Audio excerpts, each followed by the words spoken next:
नालंदा विश्वविद्यालय, प्राचीन भारत का ज्ञान मंदिर। भारत की प्राचीन शिक्षा परंपरा में नालंदा विश्वविद्यालय का नाम सबसे ऊंचा है।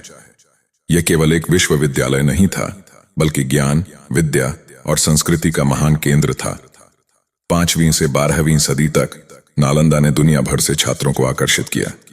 इस महान विश्वविद्यालय की कहानी इतिहास, विदेशी संबंधों और कुछ मिथकों से भरी है। आइए इस ज्ञान के मंदिर की यात्रा पर चलें। नालंदा विश्वविद्यालय की स्थापना 5वीं सदी में गुप्त वंश के राजा कुमारगुप्त प्रथम के शासनकाल में हुई। बिहार के राजगीर के पास स्थित नालंदा प्राचीन भारत के सबसे महत्वपूर्ण शिक्षा केंद्रों में से एक बना। यह विश्वविद्यालय न सिर्फ भारत बल्कि पूरे एशिया से छात्रों और विद्वानों को आकर्षित करता था। नालंदा की स्थापना का उद्देश्य था कि यह शिक्षा का एक अद्वितीय केंद्र बने, जहां धर्म, विज्ञान, गणित और कला के विभिन्न विषयों पर गहन अध्ययन हो सके। इसके नाम का उल्लेख महावंश, चीनी यात्रियों के विवरणों और बौद्ध ग्रंथों में मिलता है। नालंदा विश्वविद्यालय में लगभग 10,000 विद्यार्थी और 2,000 शिक्षक थे। यह विश्वविद्यालय एक विशाल परिसर में फैला हुआ था, जिसमें मंदिर, अध्ययन कक्ष, पुस्तकालय और छात्रों के रहने के लिए हॉस्टल बने थे। यहाँ अध्ययन का माध्यम तर्क और विवेचना पर आधारित था। छात्रों को न केवल धार्मिक शिक्षा दी जाती थी, बल्कि उन्हें चिकित्सा, खगोल शास्त्र, तर्कशास्त्र, व्याकरण और अन्य विज्ञानों की भी शिक्षा दी जाती थी।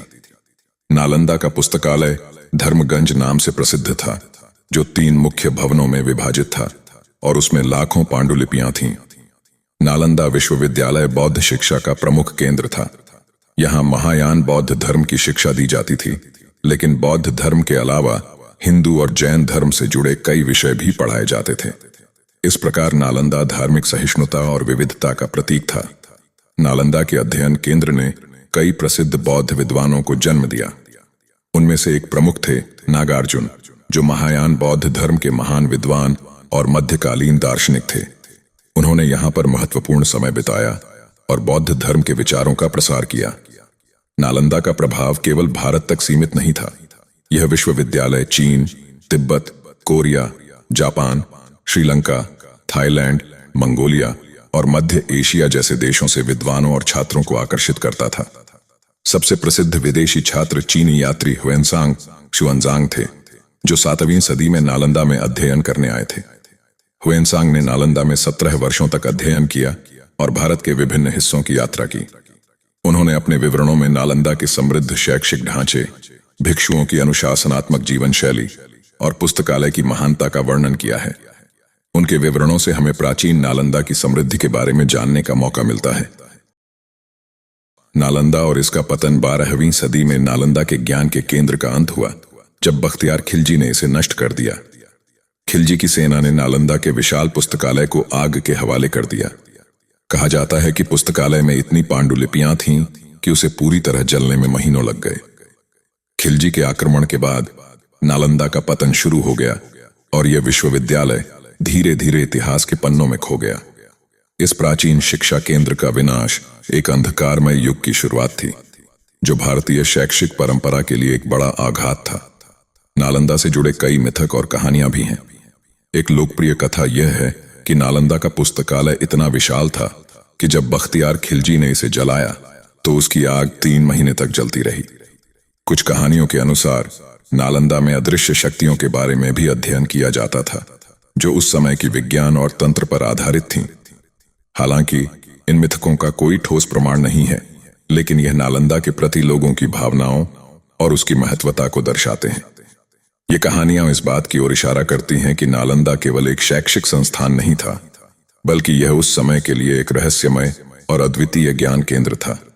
21वीं सदी में नालंदा विश्वविद्यालय को फिर से जीवित करने का प्रयास शुरू हुआ। 2006 में भारतीय और अंतर्राष्ट्रीय विद्वानों के संयुक्त प्रयास से नालंदा विश्वविद्यालय के पुनर्निर्माण की योजना बनाई गई।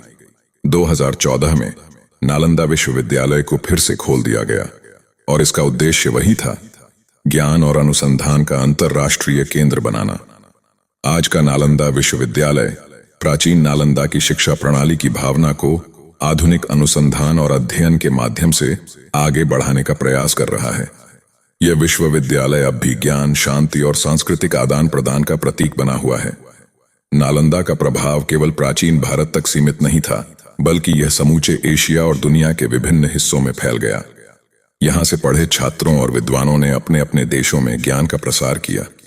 तिब्बत, चीन और मध्य एशिया में नालंदा की शिक्षा प्रणाली की झलक देखने को मिलती है।